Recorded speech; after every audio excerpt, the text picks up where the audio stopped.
वाराणसीच्या देवभूमीत 7 दिवसांचा नरक, 19 वर्षाच्या मुलीवर 23 जणांचा 7 दिवस अमानुष अत्याचार। नमस्कार मंडळी, मी विठ्ठल होळकर आणि तुम्ही पाहत आहात बोल बिंदास यूट्यूब चॅनल। आज आपण बोलणार आहोत एका अशा अमानुष घटनेबद्दल जी देवभूमी समजल्या जाणाऱ्या वाराणसी शहरात घडली आहे।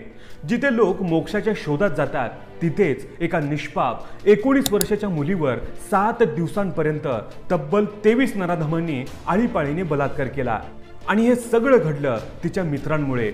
हा फक्त गुन्हा नाही, ही आपल्या समाजातली माणुसकी मरत चालल्याची लक्षणं आहेत। नेमकं काय प्रकरण आहे? वाराणसीमध्ये 7 दिवसात त्या मुलीबरोबर नेमकं काय घडलं सविस्तर पाहूयात। आजही आपल्या समाजात अनेकांच्या मनात स्त्री म्हणजे भोग वस्तू हीच धारणा आहे। फक्त शरीर म्हणून बघितलं जातं, तिच्या संमतीशिवाय तिचं अस्तित्व ओरबाडलं जातं। वाराणसीतील ही घटना याच विकृतीचा क्रूर नमुना आहे। ही घटना सुरू होते 29 मार्च 2025 ला। वाराणसीच्या लालपूर भागात राहणारी 19 वर्षांची मुलगी आपल्या मैत्रिणीच्या घरी जाण्यासाठी घरातून निघते, पण मैत्रिणीच्या घरून घरी परतताना वाटेत राज विश्वकर्मा नावाच्या एका तरुणाने तिला थांबवलं आणि इथूनच सुरू झाली तिची अमानुष सहनयात्रा। त्या रात्री ती घरी परतलीच नाही, म्हणून घरच्यांनी फोन केले, नातेवाईकांकडे चौकशी केली, पण कुठेही काहीच माहिती मिळत नव्हती। अखेर 4 एप्रिलला त्यांनी पोलीस स्टेशनमध्ये तक्रार नोंदवली आणि त्याच दिवशी ती मुलगी घरी परत आली। बाहेरून सुखरूप दिसणारी पण आतून पूर्णपणे तुटलेली। सुरुवातीला ती काहीच बोलत नाही, पण 6 एप्रिलला तिने जे सांगितलं त्यानं सगळ्यांनाच हादरवून टाकलं। तिने सांगितलं की मागील 7 दिवसात तिच्यावर सलग अत्याचार झाले। 1-2 नव्हे तर तब्बल 23 जणांकडून। हे सर्व तिचे मित्र, ओळखीचे आणि काही सोशल मीडियावरून परिचित, तर काही अगदी अनोळखी होते। घटनेची खरी सुरुवात होते राज विश्वकर्मा नावाच्या मित्रापासून। त्यानं तिला फसवून हुक्का बारमध्ये नेलं, नशा करायला भाग पाडलं आणि रात्री तिच्यावर अत्याचार केला। त्याचा व्हिडिओ काढून ब्लॅकमेलिंग करण्यास सुरुवात केली।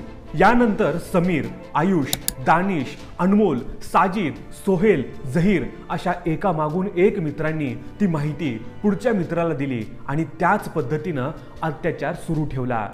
या मुलीला सतत अंमली पदार्थ दिले जात होते, त्यामुळे तिचं भान हरवत होतं। एक दिवस हायवेवर, दुसऱ्या दिवशी गोडाऊनमध्ये, तिसऱ्या दिवशी हुक्का पार्लर, चौथ्या दिवशी मित्राच्या रूमवर, अशा अनेक ठिकाणी तिला नेलं जात होतं। दरवेळी नवा गट, नवे चेहरे आणि तीच क्रूरता। या प्रकरणात एक महत्त्वाचं कनेक्शन आहे वाराणसीमधील बेकायदेशीर हुक्का पार्लर।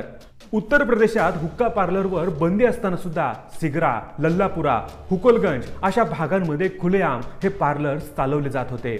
आरोपींच्या बहुसंख्य अत्याचाराची ठिकाणं हीच होती, हुक्का बार। इथंच अंमली पदार्थ दिले जात, इथंच तिचा फायदा घेतला जात होता।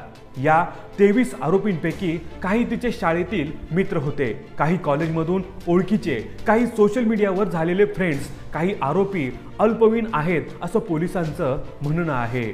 तिने सुरुवातीला 7 आरोपींची नावं दिली, नंतर आणखी अनोळखी चेहऱ्यांची माहिती दिली। पोलिसांनी आतापर्यंत 9 आरोपींना अटक केली असून उर्वरित आरोपींचा शोध सुरू आहे। यामध्ये राज विश्वकर्मा, आयुष, दानिश, साजिद, समीर, राज खान यांचं नाव ठळकपणे पुढे आलंय। पोलिसांचं एक स्वतंत्र पथक उर्वरित आरोपींवर लक्ष ठेवून आहे। तसंच बेकायदेशीर हुक्का पार्लर्सवरही छापेमारी केली जात आहे। ही मुलगी एक स्पोर्ट्स पर्सन व्हायचं स्वप्न पाहत होती। तिला तिच्या आयुष्यात काहीतरी साध्य करायचं होतं, पण तिचे स्वप्न चुरगाळले गेले। सध्या तिचं आणि तिच्या पालकाचं काउन्सिलिंग सुरू आहे, पण हे फक्त काउन्सिलिंगवर मिटणारं नाही। तिला तिच्याच ओळखीच्या लोकांनी फसवलं, तिला नशेत बुडवलं आणि 7 दिवस नरकात ढकललं। या घटनेने अनेक प्रश्न निर्माण केलेत। हुक्का पार्लरचा काय उपयोग होत आहे? किशोरवयीन मुलं अंमली पदार्थांपर्यंत पोहोचतात कशी? सोशल मीडिया फ्रेंड्स खरंच किती सुरक्षित आहेत? आई वडील, शाळा, समाज कोणीच यांचं मार्गदर्शन करत नाही का? आज पीडितेच्या आई वडिलांची फक्त एक मागणी आहे, त्यांच्या मुलीला न्याय मिळावा, आरोपींना कठोरात कठोर शिक्षा मिळावी। समाज म्हणून आपणही त्या मागणीच्या मागे उभं राहायला हवं। हे फक्त वाराणसीचं प्रकरण नाही, हे आपल्या समाजाचा आरसा आहे।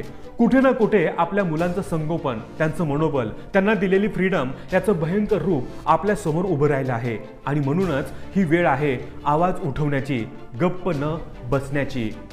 जर या घटनेनं तुमचं मन हादरवलं असेल तर या व्हिडिओला शेअर करा। समाजातलं काही बदलायचं असेल तर अशा गोष्टी गुपित न ठेवता लोकांपर्यंत पोहोचवणं गरजेचं आहे। आपणच तिच्यासाठी आवाज उठवू शकतो। याविषयी तुमचं काय मत आहे ते कमेंटमध्ये नक्की सांगा आणि अशाच महत्त्वपूर्ण व्हिडिओसाठी आपल्या बोल बिंदास या YouTube चॅनलला सबस्क्राईब करायला अजिबात विसरू नका। पुन्हा भेटूया अशाच एका महत्त्वाच्या विषयासोबत। तोपर्यंत धन्यवाद।